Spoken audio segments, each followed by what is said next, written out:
मेरे घर में पूजा स्थल में मूर्तियां रखी हुई हैं जिनकी मैं पिछले 20 सालों से पूजन करता हूं, लेकिन अब मुझे पता चला है कि मूर्ति की कोई अहमियत नहीं है, उसमें पूजा करने का कोई लाभ नहीं है। बिल्कुल आपने सही सुना है, यही शास्त्रीय मर्यादा भी है, यही व्यवहार भी है। कृष्णଙ୍କ ନାମରେ ଆପଣମାନଙ୍କୁ ପ୍ରେମର ନମସ୍କାର ଜଣାଏ। Manjit H double P channel ତରଫରୁ ଆପଣମାନଙ୍କୁ ସ୍ୱାଗତ ଜଣାଏ। ବର୍ତ୍ତମାନ ଆସନ୍ତୁ ଆମେ ଦେଖିବା ଯେ ଗୋଟେ ହିନ୍ଦୁ ବାବା ବା ହିନ୍ଦୁ ପୂଜାରୀ ଜଣେ, ଆଉ ସେ ଅନେକ ବର୍ଷ ମାନେ 20-30 ବର୍ଷ ସେ ମୂର୍ତ୍ତି ପୂଜା କରୁଥିଲେ।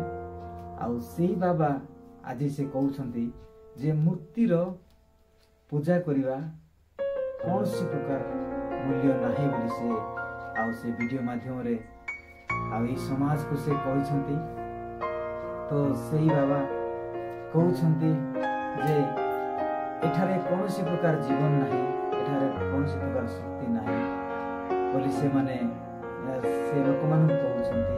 ଆଉ କହିକି ସେ ଜଣାଉଛନ୍ତି ଆଉ ଯେ ମୂର୍ତ୍ତି ପୂଜା କରିବା ଆମ ଶାସ୍ତ୍ରରେ ବି ଆଉ ଲେଖା ହେଇନି ବୋଲି ସେ କହୁଛନ୍ତି। ବର୍ତ୍ତମାନ ଆମେ ଏଇ ବାବାଙ୍କ ଠାରୁ ଆମେ ଶିଖିବା, ଆଉ ଯେଉଁମାନେ କାଥଲିକରେ ରହୁଛନ୍ତି ଆଉ ସେମାନେ ମଧ୍ୟ ଜାଣିବା ଦରକାର ଯେ କାଥଲିକରେ ଯୀଶୁଙ୍କ ମୂର୍ତ୍ତିକୁ ଆମେ ଚୁମ୍ବନ ଦେଇଥାଉ, ଆଉ ଯୀଶୁଙ୍କ ମୂର୍ତ୍ତିକୁ ମଧ୍ୟ ସେଠାରେ ସେମାନେ ଆଣ୍ଠୁ ମାଡ଼ିକି ପ୍ରାର୍ଥନା କରନ୍ତି, ପୂଜା କରନ୍ତି। ତ ଏହିପରି ଭାବରେ ଅନେକ ଲୋକମାନେ ଆଉ ସେମାନେ ପୂଜା ବିଦ୍ୟା କରିଥାନ୍ତି, ନଡ଼ିଆ ବାଡ଼େଇଥାନ୍ତି। ତ ଏମିତି ଅନେକ ପ୍ରକାର ସେମାନେ ପୂଜା ବିଦ୍ୟା କରୁଥିଲେ। ତ ମୋ ପ୍ରଭୁଙ୍କର ପ୍ରିୟ ଲୋକମାନଙ୍କୁ ଏବଂ ବିଜାତି ଲୋକମାନଙ୍କୁ କହିବାକୁ ଚାହେଁ ଯେ ଆପଣମାନେ ଏହି ବାବାଙ୍କଠାରୁ ଶିଖନ୍ତୁ, କାହିଁକିନା ମୂର୍ତ୍ତି ପୂଜା ହେଉଛି ଗୋଟେ ନିର୍ଜୀବ ବସ୍ତୁ। କାହିଁକିନା ନିର୍ଜୀବ ବସ୍ତୁ କେବେ ବି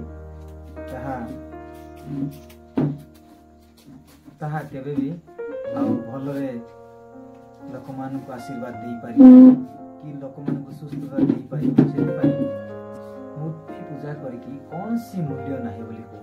ସେଥିପାଇଁ ସମସ୍ତେ ଆଉ ଜାଣିବା ଦରକାର ଯେ ସତ୍ୟମ ପରମେଶ୍ୱରଙ୍କୁ ପୂଜା କରିବା କେମିତି ଆମେ ପୂଜା କରିବା, ନିଜ ମନ, ପ୍ରାଣ, ହୃଦୟ ଏବଂ ଜୀବନ ଦେଇକି ଆମେ ତାହାକୁ ଯଦି ଆମେ ପୂଜା କରିବା ବା ଗୌରବ ପ୍ରଶଂସା କରିବା ତାହେଲେ ପ୍ରଭୁ ଆମମାନଙ୍କୁ ଆଶୀର୍ବାଦ କରିବେ।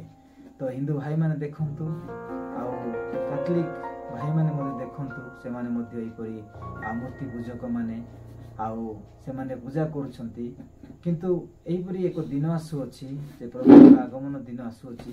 ତ ପ୍ରଭୁ ଦିନେ ଆମମାନଙ୍କୁ ସେ ବିଚାର କରିବେ ଆଉ ସେ କହିବେ ଯେ ଯେଉଁମାନେ ପ୍ରଭୁଙ୍କୁ ବିଶ୍ୱାସ କରନ୍ତି ଆଉ ସେମାନେ କୌଣସି ପ୍ରକାର ମୂର୍ତ୍ତି ପୂଜା କରିବେ ନାହିଁ କି କୌଣସି ପ୍ରକାର ଫଟୋ ରଖିବେ ନାହିଁ। ତ ଏହିପରି ଅନେକ ବିଷୟ ବାଇବଲ ଲେଖା ଅଛି, କିନ୍ତୁ ଲୋକମାନେ କହୁଛନ୍ତି ଯେ ମୂର୍ତ୍ତି ପୂଜା କରିବା ଆଉ ଠିକ ବୋଲି ଭାବୁଛନ୍ତି, କିନ୍ତୁ ଏହା ଠିକ ନୁହଁ। ତ ଆପଣମାନେ ସାବଧାନ ହେଇଯାଆନ୍ତୁ ଆଉ ଏଇ ବାବାଙ୍କଠାରୁ ଶିଖନ୍ତୁ ଯେ ଅତି ସୁନ୍ଦର ଭାବରେ ସେ କହୁଛନ୍ତି ଯେ ମୂର୍ତ୍ତି ପୂଜା ମୁଁ ବହୁତ ବର୍ଷ ହେଲାଣି ମୁଁ କରିକି ଆସିଲି, କିନ୍ତୁ ସେଠାରେ କୌଣସି ଶକ୍ତି ମୋତେ ମିଳିଲା ନାହିଁ କି କୌଣସି ପ୍ରକାର ଆଉ ମୋତେ ଆରୋଗ୍ୟତା ମିଳିଲା ନାହିଁ କି କୌଣସି ପ୍ରକାର ସେଠାର ମୂଲ୍ୟ ମୁଁ ପାଇପାରିଲି ନାହିଁ ବୋଲି ସେ କହୁଛନ୍ତି। ତ ଏହିପରି ଆଉ ସମସ୍ତେ ଜାଣିବା ଦରକାର, ଆଉ ଜାଣିକି ଆଉ ପ୍ରଭୁଙ୍କୁ ଆଉ ନିଜେ ମଧ୍ୟ ଗୌରବ ପ୍ରଶଂସା କରିବା ଦରକାର।